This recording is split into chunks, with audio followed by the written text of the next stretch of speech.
there carried the scent of the ocean. Flags rippled in the cool breeze at the Navy base.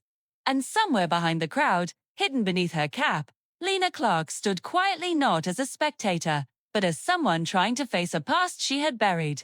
The SEAL team moved like one living organism, boots pounding in rhythm, tactical shouts echoing across the parade ground. They simulated explosive breaching and a hostage rescue. The crowd cheered wildly at the precision and power. But Lena didn't clap. She wasn't here for the show.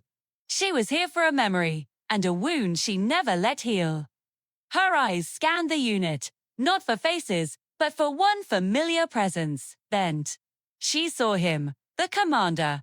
Gray streaks in his hair, a faint scar near his temple, a man shaped by battles no civilian would ever hear about. He commanded the stage, answering questions from the audience, his voice steady and confident.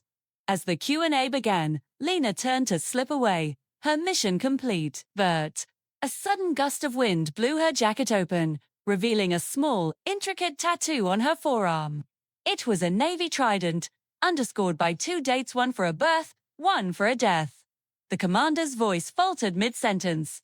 His eyes, trained to see every detail, locked onto her tattoo like a target he hadn't expected. The world around him seemed to fade.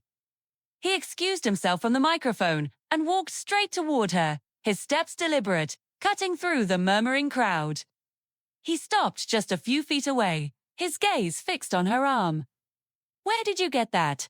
he asked, his voice low and intense. Lena swallowed hard, pulling her jacket sleeve down. "It's just a tattoo." "No," he said, shaking his head slightly. "That mark belongs to a specific unit. And those dates, you're not supposed to have that." Lena took a step back, her heart pounding. "Maybe I'm not, but I do." His expression shifted, first confusion, then a flicker of dawning realization that seemed to shake his hardened exterior. "Who are you?" he pressed. Lena took a deep breath, steadying herself for the words she had come here to say. "My brother was in your unit. Mason Clark." The commander froze, as if hit in the chest. "Mason," he whispered, the name a ghost on his lips. "You're his sister." She simply nodded. "This tattoo, it was his, now it's mine." Her voice trembled, the dam of emotion she'd held back for years beginning to crack. "He gave it to me before he didn't come home." The commander looked away, blinking hard against the bright sun, or maybe against something else. "He never told us he had a sister. He kept you out of his files. Said it was safer that way." Lena shook her head, a bitter smile touching her lips. "It wasn't safe. Losing him shattered my family. I couldn't look at a uniform again. Not until today." A profound sadness softened the commander's weathered face.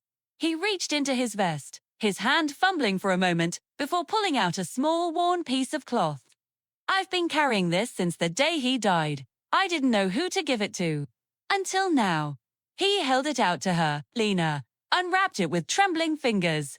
Inside was a name patch from a uniform. Clark, her breath hitched. "I thought they sent everything home. They sent what they could."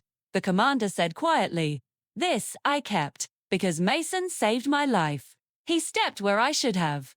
A heavy silence settled around them, a space filled only by the distant sounds of the bass and the weight of his words. He looked at her, his eyes filled with a deep, shared grief. "You didn't just come to watch a demonstration today, did you?" Lena stared down at the patch in her hand, the rough fabric a tangible link to her brother. "No," she admitted. "I came to remember him the way he lived, not the way he died."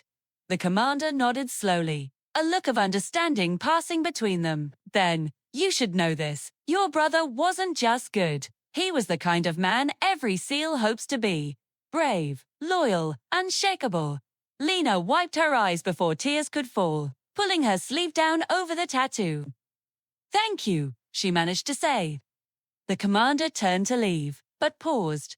"If you ever want to know more about Mason, the things not written in reports, you know where to find me." Lena gripped the patch in her hand, the fabric grounding her. For the first time in years, she didn't feel alone. Some memories tear us apart, others bring us home. For Lena Clark, this was both